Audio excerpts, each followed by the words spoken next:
Kamakailan lang nakatanggap din tayo ng masamang balita patungkol sa pagkaka-deny ng interim release ni Pangulong Duterte. Mamaya pag-uusapan natin 'yan, pero siguro maganda pumunta muna tayo rito dito sa isang hudas na ito na sinasamantala mga bossing iyong pagkatalaga ni Boying Rimulya bilang ombudsman dahil alam naman natin na ito pong kumag na ito ay matagal na pong inuugnay si Pangulong Duterte, si Senator Bongo doon sa mga sa mga gawa-gawang istorya niya patungkol sa corruption. Lagi nating sinasabi na pwede mong isisi sa mga Duterte partikular yung kung ano man yung gusto mong ibintang sa kanila. But never na magbibintang ka sa kanila na sila ay magnanakaw. Itong si Trillanes, iniuugnay yung mga Duterte. Ganito kasi galawan ng mga komunista eh. Inuugnay ni Trillanes ang mga Duterte saan? Sa drug smuggling. Ang gawa-gawa nitong tukmol na ito, si Pangulong Duterte daw ay isang drug lord. At gusto daw ni Pangulong Duterte na siya lang ang drug lord sa Pilipinas. Kaya pinahuli daw niya lahat ng may mga involvement sa droga at pinapatay pa daw niya para siya ang mamayani bilang isang drug lord. As far as I know, kapag ka drug lord ka, talagang kailangan mamuhay ka, marangya. Kailangan, kasi bakit ka pa bakit ka pa gagawa ng krimen? Tapos ang involvement ng krimen or ang involved sa krimen pera. Ang droga, limpak-limpak na pera ang ang kinikita niyan. Yang droga, yan ang nagpopondo sa komunismo, yan ang nagpopondo sa eleksyon. Pero tsaka kung drug lord ka, malakas ka. Kung drug lord ka, unang-una mong bibilin, pulis. Unang-una mong bibilin, mga korte. Di ba? Parang nangyayari rin ngayon, tingnan mo, na kahit na anong gawin nating exposure, pagnanakaw, sa ginagawa ng mga taga-gobyerno dahil nga sobrang dami ng ninakaw nila, bayad nila media, bayad nila ang korte, bayad nila ang mga mangilang-ngilang pulis, bayad nila ang mga mangilang-ngilang mga sundalo, bayad nila yung mga congressman, halos lahat, yung pera na ninanakaw nila sa atin, ginagamit din nila pangbayad sa mga nasa paligid nila. At lalong-lalo na yung mga pwedeng mag-persecute sa kanila. Si Pangulong Duterte, kung drug lord dyan, kita nyo naman ang pamumuhay ng matanda. Nakita nyo naman na walang impluensya yung matanda. Hindi ba kasi kung sa loob ng 6 na taon, yung na-monopolize mo yung droga sa Pilipinas, most definitely, hawak mo na sana ang buong Pilipinas, ikaw na sana, nasa bulsa mo na sana lahat ng mga senador, lahat ng mga congressman, lahat ng mga polis, nasa bulsa mo sana. Pero nakita nyo naman, hindi ba, na walang kapower-power si Pangulong Duterte, tinanggalan pa nga ng mga security. Di ba? Tapos, lintik ang paninira ng media sa kanya. Lintik ang pagtatrabaho ng mga troll sa kanya. Kung itong mamang ito, drug lord, kahit nga isang luxury vehicle wala yan Sinasabi nga niya na never akong nagkaroon ng Mercedes-Benz sa buhay ko Tingnan mo naman yung mga sasakyan ng congressman, mga naka-bulletproof. Si Pangulong Duterte, nakasakay lang daw yan ng bulletproof noong nasa Malacanang na. But yung kanyang sasakyan dyan sa Davao is just a normal pick-up. Ang kanyang bahay is just a normal house. Binibenta na nga dahil wala na nga yata silang panggastos Tapos, talaga napakalabo talaga na i-associate mo si Pangulong Duterte, una sa corruption, pangalawa, sa droga. Yan ang galawan kasi ng mga, ng mga komunista at mga NPA Yung kung ano yung propaganda, yung mga propaganda nila is kung ano yung advokasya mo. Makikita rin ninyo kay Pastor Apollo Kibuloy. Alam na alam, lahat ng mga senador na yan, lahat ng mga presidentiables na yan, malaki ang respeto kay Pastor. Alam na alam nila na si pastor matinong tao. Kasi kung ano yan, kung yung katulad nung sinasabi nila na siya ay gumagawa ng mali, siya ay di umano ganito, di umano ganyan, di sana hindi na lumapit yung mga politiko sa kanya taon-taon or kada may eleksyon, senador, party list, presidente, vice president, lumalapit sa kanya para sa kanyang basbas, para makuha yung kanyang loob para i-endorso sila. So, sino ba naman ang loko-loko na magpapa-endorso sa isang kriminal? Di ba? So, katulad din ng ginagawa ng mga komunista kay Pastor Apollo Kibuloy na kung ano yung tatama sa kanya ng sobra, yun yung ibinabato sa kanya. Ano yun? Na si Pastor Apollo Kibuloy daw ay isang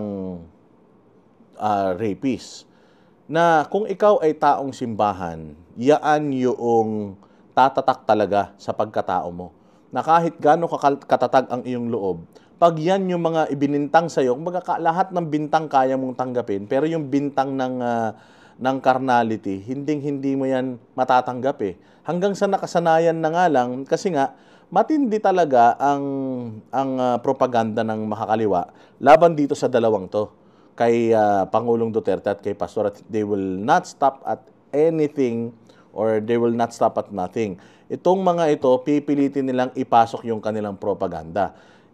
Nagsampa na to ng kaso si Trillanes sa korte, pero hindi siya pinakinggan.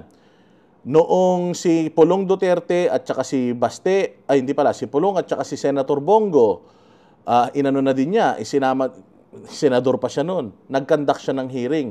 Senador siya, meron siyang budget, kontrolado niya yung mga pwede mong isagot sa komite, hearing, pero kita mo, hindi niya napatunayan kahit isa doon sa kanyang mga aligasyon.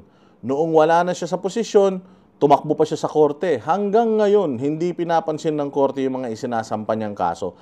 At ang dami-dami niyang ingay na ginagawa dahil lang buba na siya sa mga Duterte, dahil noong niligawan niya ang mga Duterte para mag-vice president siya, tinanggihan siya at para siyang bakla na ang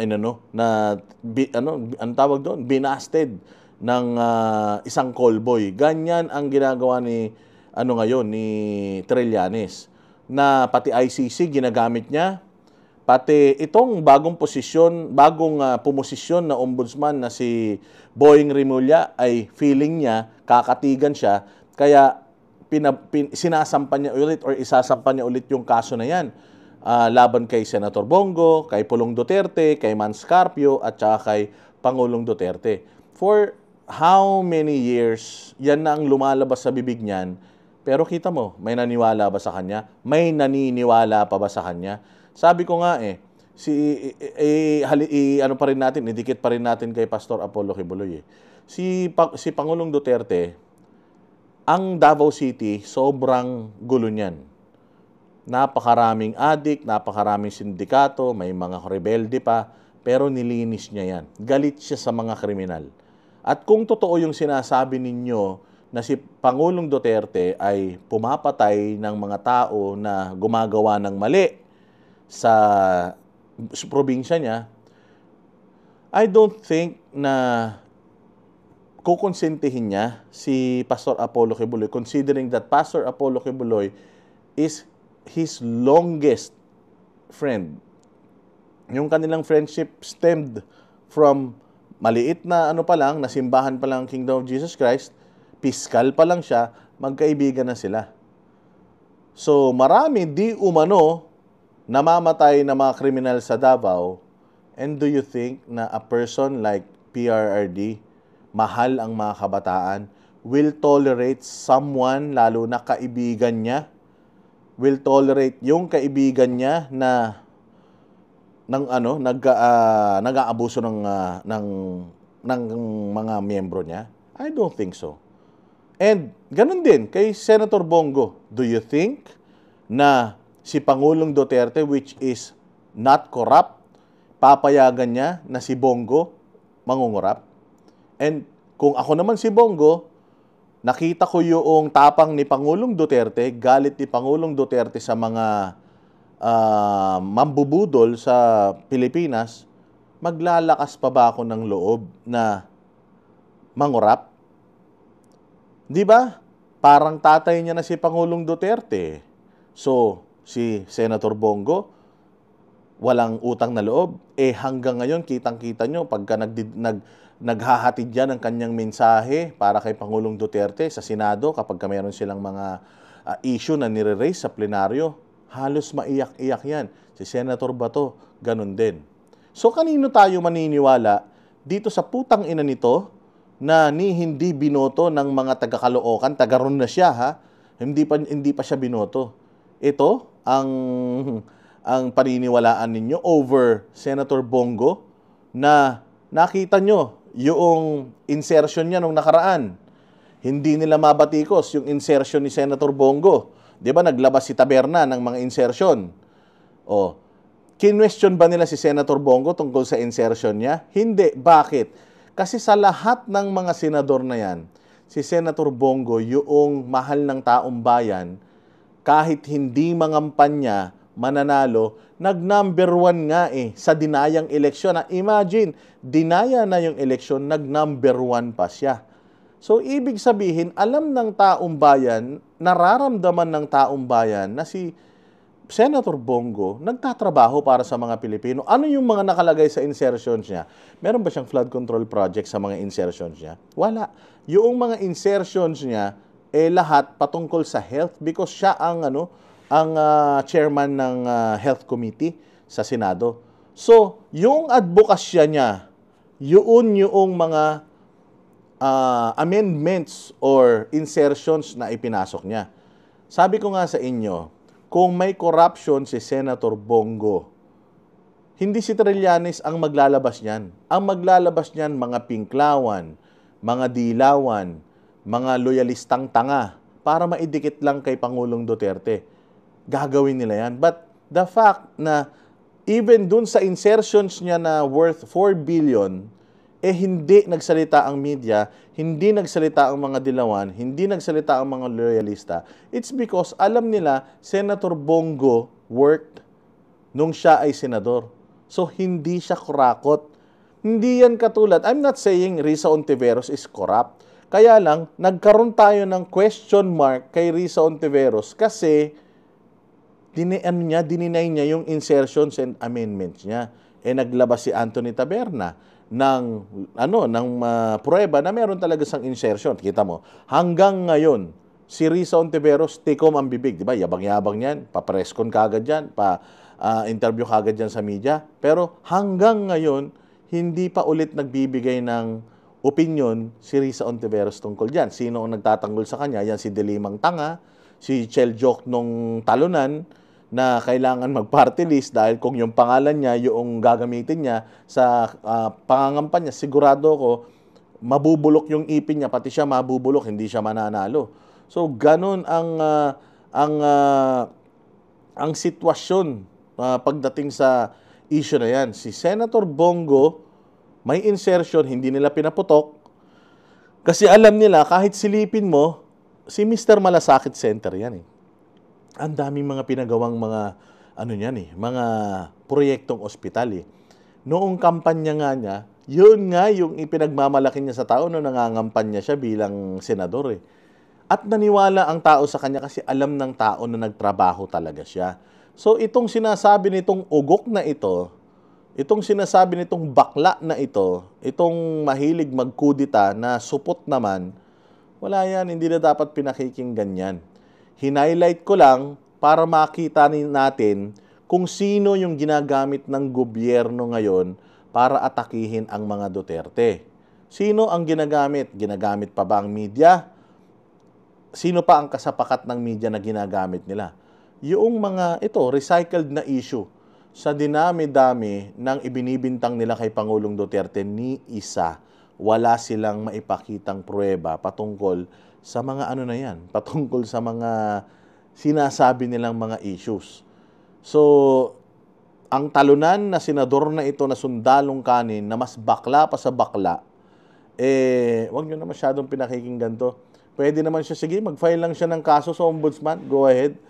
Kasi I think hindi naman hawak ng ombudsman ang Sandigan Bayan Ako naniniwala pa rin ako na kanila man ang Department of Justice, kanila ang Ombudsman, naniniwala ako sa Supreme Court, naniniwala ako sa Sandigan Bayan na hindi sila magpapagamit. At least may konti pa akong pag-asa na hindi sila magpapagamit. At saka, ilang taon na lang naman na. Alam naman natin kung ano ang pakay talaga nila. Kaya nga inilagay din nila si Boyeng Rimulya dyan sa Ombudsman. Pero ako naniniwala ako na pag nakita nila yung taong bayan na walang suporta sa mga ginagawa nila, sayang talaga yung mga pinagbababayad nila sa mga ganitong klaseng mapanirang puri ng mga tao. Kami ang boses ng masa, hindi natatakot. Katotohanan lang, di kami nalulunod. Walang bahid ng sismis, lahat ay totoo. Kahit sino ka pa, pag mali ka babanatan ka. Walang pinipili kulay, wala kaming kinikilingan. Basta para sa bayan, kami lalaban. Pagdama palakpakan, pag mali banatan. Di matitinag, di matatakot, para sa bayan tuloy ang sigaw. Sa harap ng kamera, walang halong takot. Mga baluktot, lahat kayo'y tutumba. Ang hustisya at totoo, yun lang ang mahalaga. Kahit sinong harang, di kami matitinag. Walang pinipiling kulay, wala kaming kinikilingan. Basta para sa bayan, kami lalaban. Pagtama palakpakan, pag mali banatan. Di matitinag, di matatakot, para sa bayan tuloy ang sigaw. Kung nasa tama ka, ikaw ay aming kasama. Pero pag mali ka, handa ka na bang mabasag? Banateros kami, walang inuunan. Dahil bayan muna, bago ang sarili.